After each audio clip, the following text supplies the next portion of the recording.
بسم اللہ الرحمن الرحیم۔ آج میں انشاءاللہ آپ کے سامنے سورہ توبہ کا رکوع نمبر 11 اور 10ویں پارے کا رکوع نمبر 17 انشاءاللہ میں شروع کروں گا، 11 اور 17۔ حسب معمول اس رکوع کا سب سے پہلے لفظی ترجمہ مختصر گرامر کے ساتھ، پھر انشاءاللہ اس کی تفسیر ہوگی۔ اعوذ باللہ من الشیطان الرجیم، بسم اللہ الرحمن الرحیم۔ فرح المخلفون، فرح یفرح فرحتاً، خوش ہونا، اترانا۔ المخلف، خلف یخلف، تخلیفاً کا معنی کسی کو پیچھے رکھنا۔ خلف کسے کہتے ہیں؟ بعد میں آنے والوں کو، پیچھے آنے والوں کو۔ تو خلف یخلف پیچھے رکھنا، مخلف جن کو پیچھے رکھا گیا۔ فرح المخلفون، جو پیچھے رکھے گئے وہ خوش ہو رہے ہیں، اترا رہے ہیں، بمقعدہم، اپنے بیٹھنے پر۔ مقعد قعود سے نکلا ہے، قعود مصدر ہے، مقعد مصدر کے معنی میں بھی استعمال ہوتا ہے، اور جو کولے ہیں ان کو بھی مقعد کہا جاتا ہے، بیٹھنے کی جگہ کو بھی مقعد کہا جاتا ہے، اور یہ ورب بھی ہے، بیٹھنا۔ فرح المخلفون، وہ لوگ جن کو پیچھے رکھا گیا وہ خوش ہو رہے ہیں، بمقعدہم، اپنے بیٹھنے پر، یعنی جنگ میں نہ جانے پر وہ خوش ہو رہے ہیں جن کو پیچھے رکھا گیا۔ تفسیر میں اس کی ڈیٹیل بتاؤں گا انشاءاللہ۔ خلاف رسول اللہ، اللہ کے رسول کے مخالف، یعنی اللہ کے رسول تو جانے میں خوش ہو رہے ہیں اور یہ پیچھے بیٹھ کے خوش ہو رہے تھے۔ وَكَرِهُ، اور ناپسند کر رہے تھے اس بات کو، أَن يُجَاهِدُوا بِأَمْوَالِهِمْ وَأَنفُسِهِمْ فِي سَبِيلِ اللَّهِ، کہ جہاد کریں اپنے مال اور جانوں کے ساتھ اللہ کی راہ میں۔ اس بات کو ناپسند کیا انہوں نے۔ وَقَالُوا، اور کیا کہا، لَا تَنْفِرُوا فِي الْحَرِّ، حر کہتے ہیں گرمی کو، نفر ينفروا، نفیرن نکلنا، کوچ کرنا۔ تو کہہ رہے تھے لا تنفروا فی الحر، اتنی گرمی میں مت نکلو۔ قل، اے نبی ان سے کہہ دیجئے، نار جہنم اشد حرا، جہنم کی آگ زیادہ سخت ہے، حرن گرمی کے لحاظ سے۔ لو کانوا یفقہون، اگر یہ لوگ سمجھتے، یعنی کاش یہ لوگ سمجھتے تو ایسا نہ کرتے۔ فلیضحکوا قلیلا، پس انہیں چاہیے، اصل میں تھا لیضحکوا، لیضرب اسے چاہیے کہ وہ مارے، لیضحک اسے چاہیے کہ وہ ہنسے، تو فلیضحکوا کو پڑھا جاتا ہے فلیضحکوا۔ فلیضحکوا، انہیں چاہیے کہ وہ ہنسیں، قلیلا تھوڑا، ولیبکوا، اور انہیں چاہیے کہ وہ روئیں، کثیرا زیادہ، یعنی اپنی ان حرکتوں پہ ان کو ہنسنا کم چاہیے، رونا زیادہ چاہیے۔ بکا یبکی، اصل میں تھا بکایا یبکیو، بکاءن رونا۔ جزاء بما كانوا یکسبون، جو کچھ یہ کر رہے ہیں اس کے بدلے میں، یعنی اس کے بدلے میں ان کو چاہیے روئیں زیادہ، ہنسیں تھوڑا۔ فَإِن رَجَعَكَ اللَّهُ، پس اگر اللہ لوٹا دے، رجع یرجع لوٹانا، اے نبی اگر اللہ آپ کو لوٹا دے، إِلَىٰ طَائِفَةٍ مِّنْهُمْ، ان میں سے ایک فریق کی طرف، ایک جماعت کی طرف، چند لوگوں کی طرف اللہ اگر آپ کو لوٹا دے، فَاسْتَأْذَنُوكَ لِلْخُرُوجِ، پھر وہ آپ سے اجازت مانگیں خروج کی، یعنی آپ کے ساتھ دوبارہ جہاد کرنے کی اجازت مانگے۔ استأذن یستأذن استیذانا، اجازت طلب کرنا، بس یہ آپ کے ساتھ اجازت دوبارہ مانگیں۔ فقل، تو ان سے کہہ دیجئے، لن تخرجوا، تم ہرگز نہیں نکلو گے، معی، میرے ساتھ، ابداً کبھی بھی، ہرگز تم نے میرے ساتھ نہیں نکلنا۔ ولن تقاتلوا، اور ہرگز تم قتال نہیں کرو گے، معی، میرے ساتھ، عدواً کسی دشمن سے۔ انکم، بے شک تم، رضیتم، راضی ہو گئے، بالقعودی، بیٹھنے پر، اول مرتن، پہلی مرتبہ میں، یعنی تبوک میں جب تم بیٹھنے پر راضی ہو گئے تو اب آئندہ تمہاری کیا سزا ہے، فقعودوا، تم بیٹھو، مع الخالفین، پیچھے رہ جانے والوں کے ساتھ، یعنی اگلی جنگوں میں اب تم پیچھے رہ جانے والوں کے ساتھ ہی بیٹھو، تمہیں جانے کی اجازت نہیں ہے۔ ولا تصلی، اور آپ نماز نہ پڑھیں، صلی یصلی، نماز پڑھنا، علی احد منہم، ان میں سے کسی ایک پر بھی، یعنی ان منافقین میں سے کسی ایک پر بھی آپ نماز نہ پڑھیں، یعنی جنازہ، ماتا، جو مر جائے، ابداً، کبھی بھی آپ ان میں سے کسی ایک پر بھی نماز نہیں پڑھیں گے۔ ولا تقم علی قبرہ، اور نہ آپ کھڑے ہوں گے اس کی قبر پہ، قام یقوم، قیاماً، کھڑے ہونا۔ انہم، یہ وہ لوگ ہیں، کفروا باللہ ورسولہ، انہوں نے کفر کیا اللہ کے ساتھ اور اس کے رسول کے ساتھ، وماتوا، اور یہ مرے، وہم فاسقون، اس حال میں کہ یہ فاسق تھے، توبہ نہیں کی انہوں نے۔ ولا تعجبک اموالہم، ان کے مال آپ کو تعجب میں نہ ڈالیں، ان کے مالوں سے آپ متاثر نہ ہوں، ولا اولادہم، اور نہ ان کی اولادیں آپ کو تعجب میں ڈالیں۔ انما یرید اللہ، اللہ تو صرف یہ ارادہ کرتا ہے، ان یعذبہم بہا، کہ ان کو عذاب دے، بہا، اس مال اور اولاد کے ساتھ، فی الدنیا، دنیا میں بھی، وتزہق انفسہم، اور ان کے روح نکلے، نفس روح کو بھی کہتے ہیں، زہوق کہتے ہیں روح کا نکلنا، تزہق انفسہم، ان کی روحیں نکلیں، وہم کافرون، اس حال میں کہ یہ کافر ہوں۔ یعنی اللہ نے ان کو جو مال اولاد اتنا دیا، اس کی وجہ یہ ہے کہ اللہ ان کو دنیا میں بھی عذاب دینا چاہتا ہے، اور یہ چاہتا ہے کہ یہ کفر کی حالت پہ ہی مریں یہ۔ تفسیر میں ڈیٹیل آئے گی انشاءاللہ۔ وَإِذَا أُنزِلَتْ سُورَةٌ، اور جب نازل کی جاتی ہے کوئی سورت، ان آمنوا باللہ، کہ اللہ پر ایمان لاؤ، یعنی اس سورت کا مضمون یہ ہوتا ہے کہ اللہ پر ایمان لاؤ، وَجَاهِدُوا مَعَ رَسُولِهِ، اور اللہ کے رسول کے ساتھ مل کر جہاد کرو، اسْتَأْذَنَكَ، تو اجازت طلب کرتے ہیں، اذن طلب کرتے ہیں، اولو الطول منہم، ان میں استطاعت والے لوگ۔ طول کہتے ہیں قدرت کو، 5ویں پارے میں آیا تھا نا، وَمَن لَّمْ يَسْتَطِعْ مِنْكُمْ طَوْلًا أَن يَنكِحَ الْمُحْصَنَاتِ، تم میں جو قدرت نہیں رکھتا آزاد عورتوں سے نکاح کی، تو کسی کی باندی سے نکاح کرے۔ اسی طرح قرآن میں اللہ کی صفت بیان کی گئی ہے، یعنی صفت بیان کی گئی ہے، طول والا ہے، یعنی قدرت والا ہے، تو طول کہتے ہیں قدرت کو۔ ان میں جو قدرت والے لوگ ہیں، جن کو جہاد میں نکلنے کی طاقت بھی ہے، وہ لوگ آپ سے اجازت طلب کر رہے ہوتے ہیں، وقالو، اور کہہ رہے ہوتے ہیں، ذرنا، ہمیں چھوڑ دیں، وذر یذرو کا معنی چھوڑنا، اپنے حال پہ چھوڑ دینا کسی کو، ذرنا، اے نبی آپ ہمیں اپنے حال پہ چھوڑ دیں، کیسے چھوڑ دیں، نکم مع القاعدین، کہ ہم ہو جائیں بیٹھنے والوں کے ساتھ، جو پیچھے بیٹھنے والی عورتیں بچے، ہم بھی انہی کے ساتھ بیٹھ جائیں، ہمیں اس پر چھوڑ دیں آپ۔ رضو اصل میں تھا رضی یو، سمع یسمع، رضی یرضیو، پڑھا جاتا ہے رضی یرضا، تو رضو یہ راضی ہو گئے، بی ان یکونوا، کہ ہو جائیں یہ لوگ، مع الخوالف، پیچھے بیٹھنے والوں کے ساتھ۔ خلف یخلفو کا معنی خلیفہ بھی اسی سے ہے نا، کسی کا جانشین، کسی کے بعد جو آتا ہے، خلف جانشین کو کہتے ہیں، خلیفہ بھی، اور مخلف جن کو پیچھے بٹھایا جائے، تو خالفہ کی جمع خوالف، تو یہ خلیفہ کی جمع بھی خوالف، خلیفہ کی جمع آتی ہے ویسے خلائف، یہ خالفہ کی جمع ہے، پیچھے بیٹھنے والا، تو خوالف پیچھے بیٹھنے والے، جماعت ہے نا پوری، یعنی عورتیں بچے مرادیں اس سے۔ رضو بی ان یکونوا مع الخوالف، یہ اس پہ راضی ہو گئے کہ پیچھے بیٹھنے والوں کے ساتھ ہی ہو جائیں یہ بھی۔ وطبع علی قلوبہم، اور ان کے دلوں پر مہر لگا دی گئی، فہم لا یفقہون، پس اب یہ سمجھتے نہیں ہیں، یعنی یہ سمجھتے نہیں ہیں کہ یہ کتنی بڑی ذلت ہے کہ ہم عورتوں اور بچوں اور معذوروں کے ساتھ بیٹھنے کی ہم اجازت لے رہے ہیں، اس کی ان میں سمجھ نہیں ہے۔ لیکن الرسول، لیکن رسول، والذین آمنوا معہ، اور جو لوگ رسول کے ساتھ ایمان لائے ہیں، انہوں نے کیا کیا، جاہدوا باموالہم وانفسہم، انہوں نے اپنے مالوں اور جانوں کے ساتھ جہاد کیا، واولئک لہم الخیرات، یہی لوگ ہیں جن کے لیے بھلائیاں ہیں، واولئک ھم المفلحون، یہی لوگ ہیں جو پورے کامیاب ہیں۔ اعد اللہ لہم جنات، تیار کر رکھا ہے اللہ نے ان کے لیے باغات کو، تجری من تحتها الانہار، جن کے نیچے نہریں بہتی ہیں، خالدین فیہا، ہمیشہ ان باغات میں رہیں گے، ذالک الفوز العظیم، یہ بہت بڑی کامیابی ہے۔ رکو نمبر 11 اور 17 کا لفظی ترجمہ مختصر گرامر کے ساتھ ہو گیا، اب ہم انشاءاللہ اس کی تفسیر کی طرف چلتے ہیں۔ وہی تبوک کے منافقین کا تذکرہ چل رہا ہے، اللہ نے بہت، اس دفعہ تو منافقین کا بہت تذکرہ کیا اللہ تعالیٰ نے، بار بار ان کی شناعت۔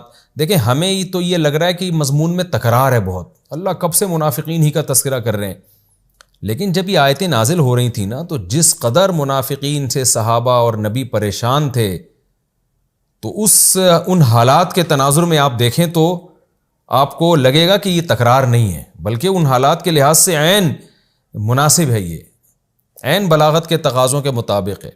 اور منافقین یہ آیتیں سن کے کتنا پریشان ہوتے ہوں گے کہ ان کی کیسی پول پٹیاں کھولی جا رہی ہیں، اور ہمارے لیے اس میں بھی بڑے بڑے اسباق ہیں، بار بار ان آیتوں کا تکرار ہو رہا ہے، آج بھی ہمارے صفوں میں منافقین موجود ہیں، اور ان کی حالات کے مشکل وقتوں میں پیچھے بیٹھتے ہیں۔ دیکھیں جہاد تو قیامت تک ہوتا رہے گا نا، تو جب بھی مجاہدین یہ آیتیں پڑھیں گے تو ان کو کتنا حوصلہ ملے گا.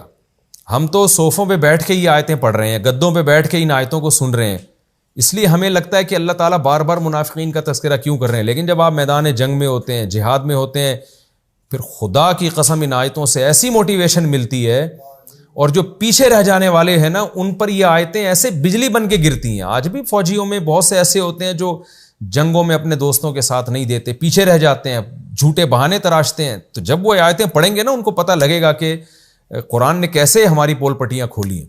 تو چونکہ جہاد قیامت تک رہے گا, اللہ نے جتنی بھی موٹیویشن سے متعلق آیتیں تھیں, اور جو بہانہ باز قسم کے 2 نمبر لوگ ہوتے ہیں, مصیبتوں میں قوم کا ساتھ چھوڑ دیتے ہیں, ان کے حالات کو اللہ نے کھول کھول کے بیان کیا. تو یہ آیتیں آج کے منافقین پر بھی بجلی بن کے گرتی ہیں یہ آیتیں. تو اس لیے اللہ کھول کھول کے بیان کر رہے ہیں, کیونکہ یہ حالات بہرحال قیامت تک پیش آتے رہیں گے. مسلمانوں میں لڑائی بھی رہے گی, اس میں منافقین بھی رہیں گے. تو میدان جنگ میں ان آیتوں سے بڑی موٹیویشن ملتی ہے, اور جو پیچھے بھاگنے والے ہیں ان کے بارے میں احساس ہوتا ہے ذلت کا, کہ کیسے برے لوگ ہیں جو جنگ کے موقع پہ اپنے ساتھیوں کا ساتھ چھوڑ دیتے ہیں. تو اس لیے اللہ کہتا ہے فرح المخلفون, جن کو پیچھے رکھا گیا. سوال پیدا ہوتا ہے منافق تو اپنی مرضی سے پیچھے رہے, تو اصل میں یہ بھی ایک قسم کا عتاب ہے, غصے کا اظہار ہے کہ اصل میں تم پیچھے رہے نہیں ہو. قدرت نے, اللہ نے تمہیں جنگ میں جانے کی توفیق ہی نہیں دی. تم اتنے برے تھے کہ تم سے یہ نیکی کی توفیق سلب کر کے گویا اللہ کی طرف سے تمہیں پیچھے رکھا گیا ہے. تو یہ بھی ایک ان کی برائی کو بیان کرنے کے لیے. اس کی مثال ایسے جیسے ہم کبھی کوئی نیکی کے کام میں جا رہے ہوں اور کوئی بہت اچھا کام کرنے جا رہے ہوں, غریبوں کو کہیں کھانا کھلانا ہے, تو کچھ سیٹھ ایسے ہیں جو بڑے کنجوس ہیں اور بری عادتوں کے مرتکب ہوتے ہیں. ان کو ایسے موقع پہ سخاوت کا موقع ہی نہ ملے, توفیق ہی نہ ملے, تو ہم کیا کہتے ہیں, بھائی اللہ چاہتا تھا کہ تو یہ نیکی نہ کر, اس لیے تو نے یہ خود نہیں کی, بلکہ اللہ تو چاہتا ہی نہیں تھا, اللہ کی طرف سے تجھے توفیق ہی نہیں ملی ہے. یعنی توفیق بھی تو اللہ کی طرف سے, نیکی کی توفیق مل جانا یہ بھی تو ایک اللہ کا فضل ہے نا. تو ایسے موقع پہ ہم محاورے میں بھی یہ لفظ استعمال کرتے ہیں کہ یار اصل میں تو یہ نہیں ہے کہ تو نے نیکی نہیں کی, بلکہ اللہ چاہتا ہی نہیں کہ تو کوئی اچھا کام کرے, اللہ کو گویا تجھ سے اتنی نفرت ہے. تو اسی طرح یہی اصطلاح اور یہی محاورہ استعمال کیا گیا منافقین کے لیے, گویا کہ یہ اتنے برے لوگ ہیں کہ یہ پیچھے رہے نہیں ہیں, بلکہ اللہ کی طرف سے ان کو پیچھے رکھا گیا ہے, اور مخلص لوگوں کو آگے آنے کی توفیق دی گئی ہے تاکہ ان کا مخلص ہونا ثابت ہو جائے. تو اس لیے قرآن نے یہ الفاظ استعمال کیے, ورنہ حقیقت یہ تھی کہ منافقین پراپر اپنے ارادے سے, خود سے, اپنے اختیار سے پیچھے رہے تھے. ایسا نہیں ہے کہ اللہ کی طرف سے کوئی ان پہ زبردستی تھی کہ تم پیچھے ہی رہو گے, ایسا کچھ نہیں ہے. فرح المخلفون, وہ لوگ جن کو پیچھے رکھا گیا وہ خوش ہو رہے ہیں, اترا رہے ہیں, بمقعدہم, اپنے بیٹھنے پر اترا رہے ہیں. بھائی اتنی مشکل جنگ تھی اور اتنی مشکل حالات تھے, شکر ہے ہم نہیں گئے. خلاف رسول اللہ, اور اللہ کے رسول کے مخالفت میں, یعنی نبی تو جانے پہ خوش ہو رہے ہیں, تو یہ نبی کے برخلاف پیچھے بیٹھنے پہ خوش ہو رہے ہیں. حالانکہ سب سے زیادہ جان نبی کی قیمتی ہے, اور سب سے زیادہ آرام کا خیال تو نبی کا ہونا چاہیے. نبی جب اپنے آرام کا خیال نہیں کر رہے, وہ اس شدید گرمی میں نکل رہے ہیں اور شہادت کے متلاشی ہیں, تو نبی کو چھوڑ کے پیچھے رہ جانا, یعنی ایک عام پیچھے رہ جانا ہوتا ہے, ایک پیغمبر کے برخلاف پیچھے رہ جانا ہوتا ہے, تو بہت بڑا جرم ہے. اور اس جرم پہ پھر خوش بھی ہونا. قرآن کہہ رہے یہ ایسے بدبخت لوگ ہیں کہ نبی کے برخلاف پیچھے بیٹھنے پر یہ خوش بھی ہو رہے ہیں اور ناپسند کر رہے ہیں اس بات کو کہ اللہ کی راہ میں اپنے مال اور جان کے ساتھ جہاد کریں. حالانکہ مسلمان کے لیے تو یہ خوشی کا موقع ہے.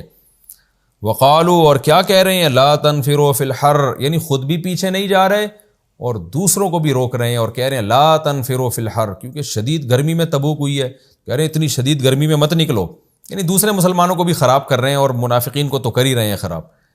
آج بھی ایسے لوگ ہیں جو اس طرح کی باتیں کر کے آپ کو ڈی موٹیویٹ کرتے ہیں. تو قرآن کہہ رہا ہے قل, اے نبی ان سے کہہ دیجئے, نار جہنم اشد حرا, جہنم کی آگ اس سے بھی زیادہ سخت ہے جتنی تبوک کی گرمی ہے.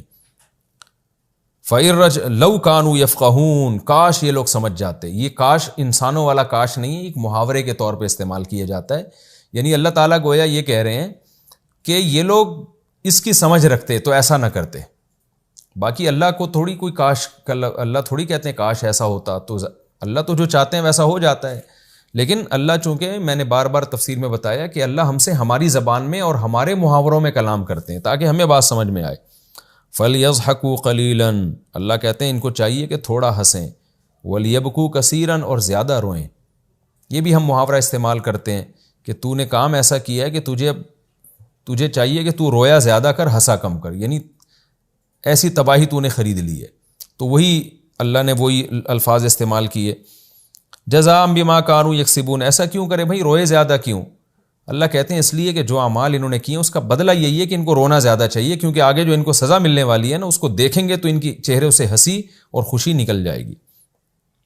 فَإِن رَجَعَكَ اللَّهُ إِلَىٰ طَائِفَةٍ مِّنْهُمْ، اے نبی اللہ آپ کو جب ان میں سے کسی جماعت کی طرف لوٹائے، کیونکہ بہت سے ایسے ہیں جن سے اب آپ کی شاید ملاقات نہ ہو، کچھ مر چکے ہوں گے منافقین، کچھ مدینہ سے بھاگ چکے ہوں گے، تو جب بھی ان میں سے کسی جماعت کی طرف اللہ آپ کو لوٹائیں اور ان منافقین سے آپ کی بالمشافہ ملاقات ہو، اور پھر ذلت مٹانے کے لیے یہ کیا کریں، فَاسْتَأْذَنُوكَ لِلْخُرُوجِ، آپ سے آئندہ نکلنے کے لیے اجازت مانگیں، تاکہ جو تبوک میں یہ پیچھے رہ گئے نا اس کی ذلت ختم ہو، اور آئندہ جہاد میں آپ سے جب یہ اجازت مانگیں تو فقل، تو آپ نے ان کو کیا کہنا ہے، لن تخرجوا معی ابدا، ہرگز تم میرے ساتھ نہیں نکلو گے.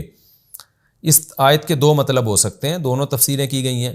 ایک تو یہ کہ اللہ کی طرف سے اب یہ فیصلہ ہے کہ تمہیں اب جہاد کے لیے محروم کر دیا گیا ہے، کیونکہ تم ہو منافق، مشکل غزوہ میں تم شریک نہیں تھے، اب کوئی آسان غزوہ ہوگی اس میں تم جاؤ گے، تمہیں یقین ہوگا فتح بھی ہونی ہے، مال غنیمت بھی ملنا ہے، تو اب تمہارے پاس یہ آپشن نہیں ہے. کیونکہ اس میں کیا ہوگا، تم جہاد میں جب جاؤ گے نا تو تمہیں پتہ ہے مال غنیمت بھی ملنا ہے، فتح بھی ہوگی، مجاہدہ ہے نہیں اس میں زیادہ، تو اس سے تم اس کو کیش کراؤ گے، اور تم یہ بولو گے کہ دیکھو ہم تو تبوک میں کسی وجہ سے نہیں گئے تھے، اور حقیقت میں تو ہم بھی مجاہد ہیں. تو اس سے تمہاری جو راز فاش ہوا ہے نا اس پہ دوبارہ پردہ پڑ جائے گا، لوگوں کے سامنے تمہارا منافق ہونا واضح نہیں ہوگا. لہذا کیونکہ اب آئندہ اتنی مشکل غزوہ نہیں آنے والی، لہذا اب آئندہ تم جاؤ گے ہی نہیں. اور اس کی آگے وجہ کیا ہے، انکم رضیتم بالقعود اول مرہ، تم پہلی مرتبہ بیٹھنے پر راضی ہو گئے نا، فقعدوا مع الخالفین، اب تمہاری سزا یہ ہے کہ آئندہ بھی پیچھے ہی بیٹھا کرو، اب تمہیں آپ جنگ میں جانے کی اجازت نہیں. یہ اس کی مثال ایسے ہے جیسے کوئی بڑا مشکل کام ہو، سب مشترک مل کے کر رہے ہوں، اور آپ اپنے ساتھیوں کو کہہ رہے ہو بھائی تو جنگل سے لکڑیاں کاٹ کے لے آ، تو یہ کر لے، تو وہ کر لے، سارے مشکل کام میں وہ پیچھے رہے. آخر میں کوئی بہت آسان سا کام تھا، مثلا چولہا جلانے کا کام تھا، وہ کہہ رہے چلو میں یہ خدمت کر دیتا ہوں. تو امیر کیا کہتا ہے، بھائی اس تکلف کی ضرورت نہیں ہے، خام خواہ میں تو چولہا جلا کے یہ ثابت کرے گا کہ میں بھی خدمت گزار ہوں، اس سے تیرا جو امیج خراب ہوا ہے وہ دوبارہ بحال ہو جائے گا، تو اب تجھے چولہا جلانے کی بھی اجازت نہیں ہے. تو یہی کام منافقین کر رہے تھے. تو ایک تو یہ تفسیر کی گئی ہے کہ ان پر پابندی لگا دی کہ اب آپ کو جانے کی اجازت نہیں ہے، تو خام خواہ میں آپ انگلی کٹا کے شہیدوں میں نام لکھوائیں گے، جو آپ کا راز دنیا کے سامنے فاش ہوا ہے، جو ذلت ہوئی ہے وہ دوبارہ عزت میں بدل جائے گی، اس لیے آئندہ آپ کو جانے کی اجازت نہیں ہے. دوسرا مطلب اس آیت کا یہ ہو سکتا ہے کہ یہ خبر دی جا رہی ہے کہ تم جو ہم سے آ کے اجازت لے رہے ہو نا، تو اے نبی ان کو کہہ دیجیے لن تخرجوا معی ابدا، تم کبھی بھی نہیں نکلو گے. ہمیں پتہ ہے تم جھوٹے منہ سے کہہ رہے ہو کہ ہمیں اجازت دیں، فیوچر میں تم نے کرنا وہی ہے جو تبوک کے موقع پہ کیا. تم صرف ذلت کو چھپانے کے لیے کہہ رہے ہو کہ ہمیں اجازت دیں، لیکن ہمیں پتہ ہے تم نکلو گے نہیں، یعنی ہماری طرف سے تو کوئی پابندی نہیں ہے، لیکن ہم تمہیں ویسے بتا رہے ہیں کہ تم نے نکلنا پھر بھی نہیں ہے، تو کیوں جھوٹ بول رہے ہو اپنے منہ سے. تو دونوں الگ الگ تفسیریں، دونوں آیت میں دونوں تفسیروں کا احتمال ہے. تو فَإِن رَجَعَكَ اللَّهُ، دوبارہ آیت پڑھتا ہوں، اے نبی جب آپ ان کی طرف لوٹیں کسی جماعت کی طرف، فَاسْتَأْذَنُوكَ لِلْخُرُوجِ، پھر یہ دوبارہ نکلنے کی آپ سے اجازت مانگیں، قل، تو ان سے کہہ دیجئے لن تخرجوا معی ابدا، تم ہرگز ہمارے ساتھ نہیں نکلو گے. یعنی یا تو یہ آرڈر ہے کہ تم اب نہیں نکلو گے، اجازت نہیں ہے، یا یہ خبر ہے کہ لن تخرجوا معی ابدا، تم کبھی بھی ہمارے ساتھ نکلو گے نہیں، تم جھوٹے منہ سے اجازت مانگ رہے ہو، عین وقت پہ تم نے پھر وہی ڈرامہ کرنا ہے اور وہی بہانے بنانے. وَلَن تُقَاتِلُوا مَعِيَ عَدُوًّا، تم نے کبھی بھی ہمارے ساتھ دشمن کے ساتھ قتال نہیں کرنا ہمارے ساتھ مل کے. تم جھوٹ بول رہے ہو کہ ہمیں اجازت دیں، یا تمہیں اجازت ہی نہیں ہے اب دوبارہ ہمارے ساتھ جنگ میں نکلو. اِنَّكُمْ رَضِيتُمْ بِالْقُعُودِ، کیونکہ تم پہلی مرتبہ جب بیٹھنے پر راضی ہو گئے، فَقْعُدُوا مَعَ الْخَالِفِينَ، اب تمہیں یا تو یہ آرڈر ہے وہی کہ اب تم پیچھے ہی بیٹھے رہو گے، اجازت نہیں ہے، یا یہ خبر ہے کہ تم پیچھے ہی بیٹھے رہو، یعنی اللہ نے ہمیں بتا دیا ہے کہ تم نے پیچھے ہی بیٹھے رہنا ہے، تو اب بیٹھے رہو پیچھے، تم جھوٹے منہ سے ہم سے اجازتیں مت مانگو. تو یہ بھی ان کو ایک سزا کے طور پر حکم سنایا گیا. آگے قرآن کہتا ہے وَلَا تُصَلِّ عَلَىٰ أَحَدٍ مِّنْهُمْ مَاتَ أَبَدًا، ان میں سے جب کسی کی موت واقع ہو جائے تو ان کے پر نماز جنازہ پڑھنے کی کبھی بھی آپ کو اجازت نہیں ہے. نبی صلی اللہ علیہ وسلم منافقین کی بھی نماز جنازہ پڑھ دیا کرتے تھے کہ بھئی ظاہر میں تو مسلم ہے، تو لیکن اللہ نے اس آیت میں پابندی لگا دی. اس آیت کا شان نزول بھی ہے. عبداللہ ابن ابی جو رئیس المنافقین تھا، بہت پکا منافق تھا، کئی مواقع پر اس نے اسلام کو، مسلمانوں کو نقصان پہنچایا، لیکن جھوٹے منہ سے کہتا یہی تھا کہ میں مسلم ہوں.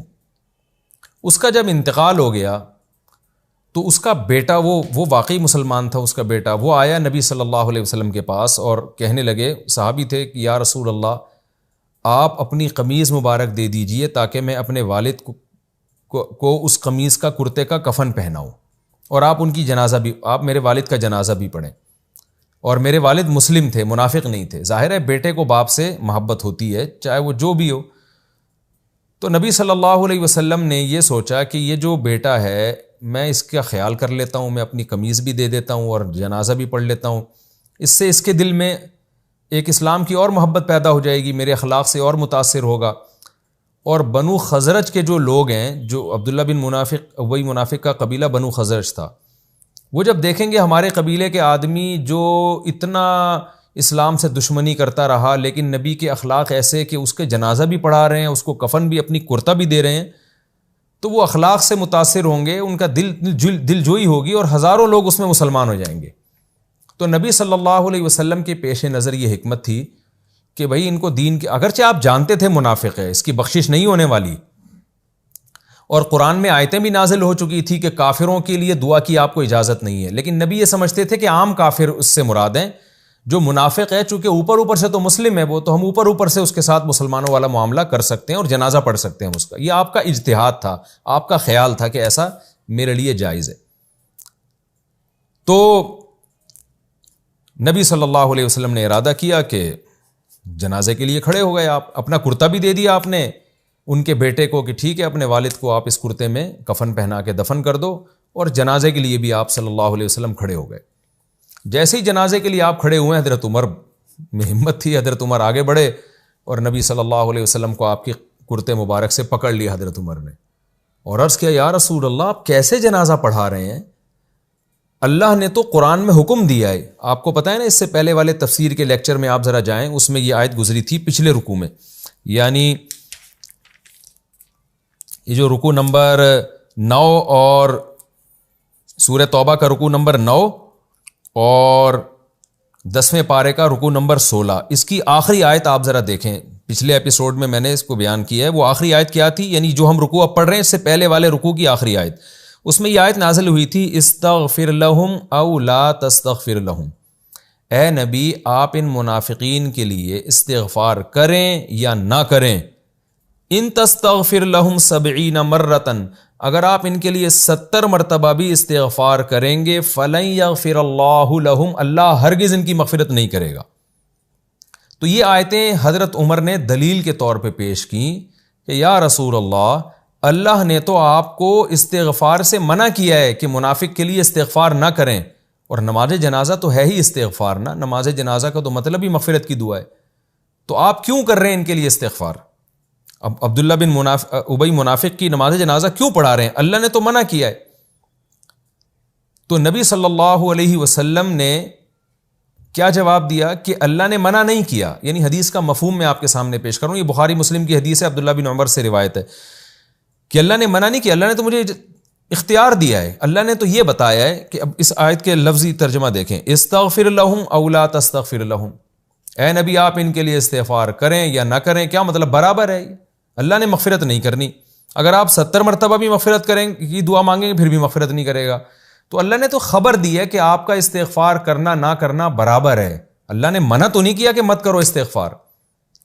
تو میں استغفار اس لیے کر رہا ہوں، جیسے کہ دوسری روایت میں اس کی تشریح ہے کہ بھئی میرے اس عمل سے بنو خزرج کے ہزاروں لوگ مسلمان ہو جائیں گے. تو کرنا تو وہی ہے جو اللہ نے کرنا ہے. اللہ نے مغفرت نہیں کرنی تو اللہ نہ کرے، ہمارا جو کام ہے ہم وہ کریں گے. یعنی میں نبی صلی اللہ علیہ وسلم کے اس عمل کی توجیہ بیان کر رہا ہوں کہ آپ صلی اللہ علیہ وسلم کے پیش نظر قرآن کی اس آیت کی مخالفت نہیں تھی، بلکہ نبی کی نظر میں اس آیت کی تفسیر یہ تھی کہ استغفار کرنا نہ کرنا برابر ہے۔ اس آیت سے صرف یہ پتہ چلتا ہے کہ میں 70 دفعہ بھی استغفار کروں گا تو بھی کچھ نہیں ہونے والا، لیکن اللہ نے اس میں منع نہیں کیا۔ کسی اور مصلحت سے اگر میں استغفار کرتا ہوں، جنازہ پڑھتا ہوں اور اس کے بیٹے کو اپنی قمیض دے دیتا ہوں تو وہ پابندی نہیں ہے، اس میں اللہ نے پابندی نہیں لگائی مجھ پہ۔ اور وہ مصلحت کیا تھی؟ وہ مصلحت یہی تھی کہ بھئی دل جوئی ہوگی ان کی اور بہت سے لوگ مسلمان ہو جائیں گے اور ان کا بیٹے کا دل بھی نرم ہو جائے گا، کیونکہ باپ سے بہرحال ایک محبت ایک فطری چیز ہے۔ تو میرے پیش نظر یہ مصلحت ہے، جبکہ حضرت عمر ان آیتوں کا مطلب یہ سمجھ رہے تھے کہ اس میں پابندی ہے، اس لیے کہ روکنے کے مختلف طریقے ہوتے ہیں۔ یعنی اللہ تعالیٰ جب یہ کہہ رہے ہیں نا کہ اے نبی آپ استغفار کریں نہ کریں، آپ 70 دفعہ بھی کریں گے نہیں مغفرت کروں گا، تو اس کا مطلب ہے کہ آپ نہ کریں، آپ یعنی یہ کام فضول عبث ہے۔ تو عبث کام جو ہے نا یہ حکمت کے منافی ہے۔ کوئی بھی دنیا میں ایسا نہیں ہے جو عبث کام کی اجازت دے دے، یعنی اللہ کی حکمت کے خلاف ہے کہ اللہ آپ کو ایک فضول اور لغو کام کی اللہ آپ کو اجازت دے گا۔ تو حضرت عمر اس آیت کی تفسیر کا مطلب یہ سمجھ رہے تھے کہ اس میں استغفار پہ پابندی ہے، کیونکہ پابندی لگانے کا ایک طریقہ یہ بھی ہوتا ہے کہ صاف لفظوں میں منع کر دیں یہ نہ کریں آپ، اور ایک طریقہ یہ بھی ہوتا ہے کہ آپ اگلے کو کہہ دیں بھائی تو مجھ سے جو ہے نا، جیسے میں ایک مثال دیتا ہوں، ایک آدمی آپ سے قرضہ مانگنے کے لیے آیا تو آپ نہیں دے رہے، وہ بار بار اصرار کر رہا ہے، تو آپ اسے کیا کہتے ہیں؟ بھائی تو 1 گھنٹہ بھی مجھ سے مانگتا رہے گا نا تو میں تجھے نہیں دوں گا۔ تو اس کا مطلب کیا ہوتا ہے کہ مت مانگو مجھ سے، یعنی جس کا جب کوئی نتیجہ ہی نہیں نکلے گا تو اپنا ٹائم ویسٹ کیوں کر رہے ہو۔ تو منع کرنے کا ایک طریقہ یہ ہوتا ہے کہ سراحتاً منع نہیں کیا جاتا، بلکہ یوں کہا جاتا ہے کہ تم مانگو نہ مانگو برابر ہے۔ تو حضرت عمر بھی اس آیت کا مطلب یہ سمجھتے تھے کہ جب اللہ کے نبی پر وحی نازل ہو گئی کہ اے نبی آپ ان مشرکین منافقین کے لیے استغفار کریں نہ کریں برابر ہے، 70 دفعہ بھی کریں گے تو بھی مغفرت نہیں کروں گا میں، تو اس کا مطلب یہی ہے کہ اللہ پابندی لگا رہے ہیں کہ نہ کریں، ایک فضول اور عبث کام ہے۔ جبکہ نبی صلی اللہ علیہ وسلم اس آیت کا مطلب یہ سمجھ رہے تھے کہ ٹھیک ہے رزلٹ تو یہ کہ کچھ بھی نہیں ہوگا، لیکن پابندی تھوڑی لگائی ہے، میں کسی دوسری مصلحت سے کی نماز جنازہ پڑھ رہا ہوں اور مغفرت کی دعا کر رہا ہوں، وہ مصلحت کچھ اور ہے۔ تو اور نبی نے نماز جنازہ بھی پڑھائی اور کرتا بھی دیا۔ یہی وجہ ہے کہ حدیث میں آتا ہے کہ جب بعض حضرات نے اشکال کیا کہ آپ نے اس منافق کو اپنا کفن اپنا کرتا کیوں پہنایا، تو آپ نے کیا فرمایا کہ میرا کرتا جو ہے میں نے جو اس کو کرتا دیا ہے وہ اس کی بخشش نہیں کرا سکتا، یعنی میرے کرتے سے کچھ بھی نہیں ہونے والا، اس کو عبداللہ بن منافق ابئی کو فائدہ نہیں ہونے والا، لیکن کیا فائدہ ہے کہ دوسروں کو فائدہ ہوگا جو زندہ ہیں۔ وہ کہیں گے کہ بھائی نبی نے ہمارے قبیلے کے آدمی کو اتنی عزت دی ہے، تو ان کے دل میں نرمی پیدا ہوگی، وہ اسلام کی طرف مائل ہوں گے۔ تو میرے کرتے دینے نہ دینے سے کچھ بھی نہیں ہونے والا عبداللہ بن ابئی کا۔ تو اس کا مطلب نبی بھی یہ سمجھتے تھے کہ اس کی مغفرت ہونی نہیں ہے۔ اسی وجہ سے ایک اور صحیح حدیث میں آتا ہے کہ نبی صلی اللہ علیہ وسلم نے فرمایا، اللہ نے کہا ہے کہ اگر تم 70 مرتبہ بھی مغفرت کرو گے تو 70 مرتبہ بھی مغفرت کی دعا مانگو گے تو میں مغفرت نہیں کروں گا۔ اللہ کے نبی نے فرمایا اگر مجھے یہ اطمینان ہوتا کہ 70 سے زیادہ مرتبہ استغفار کرنے میں اس کی مغفرت ہو جائے گی تو میں 70 سے زیادہ مرتبہ استغفار کرتا تاکہ مغفرت ہو جائے، لیکن آپ نے 70 سے زیادہ مرتبہ استغفار کیوں نہیں کیا؟ اس لیے کہ یہ جو لفظ تھا نا 70 مرتبہ، یہ عربی میں 70 کا لفظ کسی چیز کی کثرت کو بیان کرنے کے لیے ہوتا ہے، عدد بیان کرنے کے لیے نہیں ہوتا۔ مثال کے طور پر آپ کے پاس ایک شخص آیا، آپ سے بار بار چندہ مانگ رہا ہے، پیسے مانگ رہا ہے، قرضہ مانگ رہا ہے، آپ کہتے ہیں بھائی تو 100 دفعہ بھی مانگے گا میں نہیں دوں گا، تو مطلب یہ نہیں ہوتا کہ تو 101 دفعہ مانگے گا تو میں دے دوں گا، مطلب جتنی دفعہ بھی مانگے گا میں نہیں دوں گا۔ تو قرآن کا بھی یہ مطلب تھا کہ اے نبی آپ 70 دفعہ بھی استغفار کریں گے تو مغفرت نہیں کروں گا۔ تو نبی بھی اس آیت کا یہ مطلب سمجھے کہ اس میں مراد یہ ہے کہ جتنی دفعہ بھی استغفار کروں گا مغفرت نہیں ہوگی، اس لیے آپ نے فرمایا کہ اگر 70 دفعہ سے زیادہ میں مجھے امید ہوتی نا کہ اس کی مغفرت ہو جائے گی تو میں 70 دفعہ سے زیادہ میں کر دیتا استغفار، لیکن ظاہر ہے مغفرت نہیں ہونی اس کی، چاہے میں 70 دفعہ کروں یا 70 سے زیادہ مرتبہ کروں۔ گویا آپ نے یہ بتا دیا کہ 70 کا مطلب یہاں 70 نہیں ہے، مطلب ہے کہ جتنی دفعہ بھی آپ استغفار کریں گے اس کی مغفرت نہیں ہوگی۔ تو نبی نے جو نماز جنازہ پڑھ لیا اور اس کو اپنا کفن دے دیا، اس کا مقصد عبداللہ بن ابئی منافق نہیں تھا، بلکہ اس کی قوم کو دین کی طرف راغب کرنا۔ اور حضرت عمر جو پیغمبر کے سامنے کھڑے ہو گئے اور آپ کو روکنے لگے سختی کے ساتھ، ان کا مقصد کیا تھا؟ وہ یہ سمجھتے تھے کہ بھئی اللہ نے تو جب پابندی لگا دی ہے تو آپ کیسے نماز جنازہ پڑھا رہے ہیں؟ تو دونوں کی رائے میں اختلاف تھا. حضرت عمر اس آیت کا مطلب سمجھتے تھے یہاں پابندی ہے، اور نبی سمجھتے تھے پابندی نہیں ہے، بس یہ بتایا جا رہا ہے کہ اس کا کوئی فائدہ نہیں ہے. فائدے سے مراد اس کی مغفرت نہیں ہوگی، لیکن میرے پیش نظر دوسرے فائدے ہیں، وہ کیا؟ اس کی قوم دین کی طرف مائل ہو جائے گی. لیکن یہ جو آیت ہے جو میں نے ابھی آپ کے سامنے پڑھی ہے، جس کی ہم تفسیر کر رہے ہیں وَلَا تُصَلِّ عَلَىٰ أَحَدٍ مِّنْهُمْ مَاتَ أَبَدًا، کہ ان کا جنازہ پڑھنے کی بھی ہے نبی آپ کو اجازت نہیں ہے. اس آیت کے بارے میں علماء کا اتفاق ہے کہ اس آیت نے حضرت عمر کے موقف کی تائید کر دی کہ اللہ کے ہاں جو مراد تھی نا استغفر لہم او لا تستغفر لہم، وہ مراد یہی تھی کہ اے نبی آپ کو جنازہ پڑھنے کی اجازت ہی نہیں ہے، کیونکہ ان کی کوئی فائدہ نہیں ہے ان کی مغفرت کی دعا مانگنے کا. یعنی یہ ایسے ہی ہے جیسے ایک آدمی آتا ہے اور بار بار آپ سے قرضہ مانگ رہا ہے، آپ کہتے ہیں تو 100 دفعہ بھی مانگے گا نہیں دوں گا، تو یہ خبر نہیں ہے بلکہ حکم ہے کہ نہیں مانگ، ٹائم ویسٹ نہ کر. تو حضرت عمر کی رائے بھی یہاں اللہ نے اس کی تائید کی. حضرت عمر جو فخر کیا کرتے تھے نا، اور محدثین نے بھی اس کا بہت تذکرہ کیا ہے کہ بہت سارے مقامات ایسے ہیں جہاں رسول اللہ صلی اللہ علیہ وسلم نے ایک اجتہاد کیا اور حضرت عمر نے بھی ایک اجتہاد کیا. تو بہت سارے مقامات پہ اللہ نے حضرت عمر کی تائید میں آیتیں نازل کی ہیں. دیکھیے خوب سمجھ لیں، بعض چیزیں ایسی ہوتی ہیں جن میں وحی آ کے 2 اور 2 4 کی طرح بات کو کلیئر کر دیتی ہے، وہاں تو کسی کا اجتہاد نہیں چلتا، نہ نبی کا، نہ عمر کا، نہ کسی اور صحابی کا. بعض ایسی مواقع تھے کہ اللہ کی طرف سے وحی نازل نہیں ہوئی تھی، تو نبی نے ایک رائے قائم کی، بعض صحابہ نے اس کے مخالف رائے قائم کی. اس میں ایسا ہوا کہیں نبی کی رائے صحیح تھی تو اللہ نے اس کی تائید میں آیتیں نازل کر دیں، کہیں اللہ نے بتا دیا کہ یہاں نبی کی سے اجتہادی خطا ہوئی ہے اور اس میں فلاں کی رائے صحیح ہے. ایسا بہت ملتا ہے ہمیں، تفسیر کے لیکچر میں اس کی کئی مثالیں آ چکی ہیں. تو اس میں یہ نہیں ہے کہ نبی معاذ اللہ غلط کر رہے تھے، بھئی آپ صلی اللہ علیہ وسلم بھی بشر تھے، ایک رائے قائم کرتے تھے، تو وہ اگر خطا ہوتی اس میں تو اللہ مطلع کر دیتے. اس لیے علماء نے لکھا ہے کہ اجتہادی غلطی پیغمبر سے بھی ممکن ہے، صحابہ سے بھی ممکن ہے، مجتہدین سے بھی ممکن ہے، لیکن پیغمبر کی اجتہادی غلطی اور ایک امتی کی اجتہادی غلطی میں فرق یہ ہے کہ امتی اگر اجتہادی غلطی کرتا ہے تو ضروری نہیں ہے کہ اللہ اس پر لوگوں کو مطلع بھی کریں کہ اس نے غلطی کی ہے. لیکن پیغمبر سے جب اجتہادی غلطی ہوتی ہے تو اللہ کبھی بھی پیغمبر کو اس غلطی پر قائم نہیں رکھتے، بلکہ اللہ تنبیہ کر دیتے ہیں کہ یہ خطا ہے، تاکہ پھر لوگ نبی کو اس میں فالو نہ کریں، کیونکہ ہمیں ہر چیز میں نبی کو فالو کرنے کا حکم دیا گیا ہے. تو جب ہر چیز میں فالو کرنا ہے تو نبی کو غلطی پر اللہ قائم نہیں رکھتے. خطا ہوئی اللہ فوراً تنبیہ کر دیتے ہیں کہ اس میں آپ سے خطا ہوئی ہے. تو نبی کی نظر میں جو اس آیت کی تفسیر تھی وہ یہ تھی استغفر لہم او لا تستغفر لہم، کہ آپ استغفار کریں نہ کریں برابر ہیں. تو نبی کی نظر میں اس آیت کی تفسیر یہ تھی کہ یہ اللہ کی طرف سے آپشنل ہے کہ جنازہ پڑھیں نہ پڑھیں، اللہ کی طرف سے اجازت ہے، پابندی نہیں ہے. لیکن حضرت عمر کی رائے یہ تھی کہ اس میں پابندی لگائی گئی ہے، تو اللہ نے وَلَا تُصَلِّ عَلَىٰ أَحَدٍ مِّنْهُمْ کہ کسی کا جنازہ پڑھنے کی آپ کو اجازت نہیں ہے. اس میں حضرت عمر کی رائے کی تائید کر دی کہ میں نے جو پہلے یہ کہا ہے نا کہ استغفار کریں نہ کریں برابر ہے، اس کا مطلب یہی تھا کہ کرنے کی اجازت نہیں ہے. تو یہ آیت بھی حضرت عمر رضی اللہ تعالیٰ عنہ کی فضیلت میں ایک بڑی آیت ہے. لیکن نبی صلی اللہ علیہ وسلم چونکہ جنازہ پڑھا چکے تھے، اس کے بعد آیت نازل ہوئی، تو اس لیے پھر اس کے بعد کبھی بھی نبی صلی اللہ علیہ وسلم نے کسی منافق کا جنازہ نہیں پڑھایا جس کے بارے میں نبی کو پتہ ہوتا تھا یہ منافق ہے. آپ اس کا جنازہ کبھی بھی نہیں پڑھایا پھر آپ نے، اور نہ اس کے لیے کبھی استغفار کی. باقی یہاں ایک سوال پیدا ہوتا ہے کہ نبی کے پیش نظر بھی تو ایک اہم مصلحت تھی. وہ مصلحت یہ تھی کہ بھئی یہ اس کے قبیلہ مسلمان ہو جائے. تو دیکھیں قرآن نے پابندی اس لیے لگائی کہ آپ ایک مصلحت دیکھ رہے ہیں کہ اس کا قبیلہ مسلمان ہو جائے گا، لیکن دوسرے 2 نقصان ہوں گے. ایک یہ کہ منافقوں کو حوصلہ مل جائے گا، وہ کہیں گے اچھا بھئی اتنے بڑے بڑے منافقوں کو کرتے بھی دیے جا رہے ہیں اور جناب ان کے جنازے بھی ہو رہے ہیں، تو ہم بھی اگر نفاق پہ مر گئے تو کیا ہوا.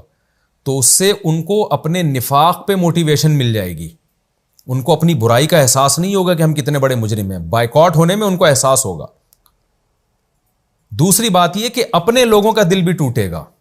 عبداللہ بن ابی منافق نے کتنے صحابہ کو بھی تو نقصان پہنچایا تھا، تو اپنے لوگوں کے کٹنے کا بھی اندیشہ ہوتا ہے کہ وہ دور ہو جائیں گے. کہ بھئی ٹھیک ہے آپ اس کے قبیلے کا تو خیال کر رہے ہیں، لیکن اپنوں کا بھی تو خیال کرنا ہے نا، کہ ہمارے لوگ کہیں ہم سے دور نہ ہو جائیں اور کہیں کہ اتنے بڑے دشمن اسلام دشمن کو آپ کرتا دے رہے ہیں, اس کا جنازہ پڑھا رہے ہیں. تو اس میں ہمیں بڑا سبق ملتا ہے کہ ہر چیز میں ہمیں اعتدال کی ضرورت ہے, کہ کوئی ایسا کام نہ کریں جس میں ایک طرف تو ہم دیکھ رہے ہوں فائدے ہیں لیکن دوسری طرف نقصان ہو. تو اس نقصان والی چیزوں کو بھی دیکھنا ہے کہ اپنے لوگ نہ ہم سے بدک جائیں. آج ہم نے دیکھا ہے کوئی بہت بڑا کھلے عام گنہگار ہوتا ہے, کبیرہ گناہ کا مرتکب ہوتا ہے, ساری دنیا میں سب کو پتہ ہے کہ بہت بڑا مجرم ہے یہ. بعض حضرات جا کے نا بعض اہل علم ہوتے ہیں اس کو اتنی تعریفیں کر رہے ہوتے ہیں اس کی, جیسے آپ بہت نیک ہیں, اور وہ علماء کہتے ہیں ہمارا مقصد اس کو دین کے قریب کرنا ہے. یہ نہیں دیکھ رہے ہوتے کہ آپ دین کے قریب کرنے کے لیے کھلے عام اس کی تعریفیں کر رہے ہیں, یہ شاید دین کے قریب ہو جائے لیکن بہت سے لوگوں میں گناہ کی نفرت ختم ہو جائے گی. لوگ کہیں گے اتنا بڑا گلوکار, اتنا بڑا زانی شرابی, جب وہ اتنا اچھا ہے, فلاں نے اتنی تعریفیں کی ہیں, تو ہم بھی شراب پیتے ہیں, گناہ کرتے ہیں, تو ہم بھی بہت اچھے ہیں. تو بعض علماء پر نا تبلیغ کا اتنا غلبہ ہو جاتا ہے کہ وہ ایک پہلو دیکھ رہے ہوتے ہیں, دوسرا نہیں دیکھ رہے ہوتے. مجھے یاد ہے ہمارے محلے میں ایک شخص نے, نوجوان لڑکے نے خودکشی کی, اور وہ بھی ناکام محبت کی بیس پہ. تو مجھے کہا گیا جنازہ پڑھاؤ, میں نے کہا میں تو نہیں پڑھاؤں گا. لوگوں نے کہا بھائی دیکھیں بیچارہ نیک ہے. میں نے کہا میں چھپ کے اس کے لیے مغفرت کی دعا کروں گا, جنازہ نہیں پڑھاؤں گا میں, اس لیے کہ میں اگر جنازہ پڑھاؤں گا تو خودکشی کرنے والے کی برائی لوگوں کے دل سے نکل جائے گی. کوئی مشہور آدمی جنازہ پڑھاتا ہے تو لوگ سمجھتے ہیں نا اس کو ایک عزت مل رہی ہے. تو میں نے کہا کیوں ہم عزت دیں خودکشی کرنے والے کو, بھائی کوئی بھی پڑھا دے. اور یہ حدیث سے ثابت ہے, آپ صلی اللہ علیہ وسلم نے خودکشی کرنے والے کا جنازہ نہیں پڑھایا تاکہ لوگوں کے دل میں اس گناہ کی نفرت بیٹھے.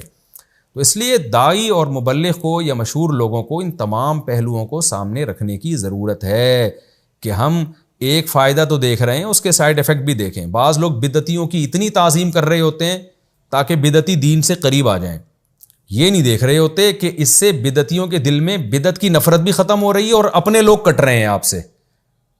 تو یہ سارے پہلوؤں کو سامنے رکھ کر کسی کی تعظیم کرنی چاہیے. اس آیت سے ہمیں یہی سبق ملتا ہے کہ حضرت عمر کا جو موقف تھا وہ اس بارے میں درست تھا اور اللہ نے تائید نازل کر دی.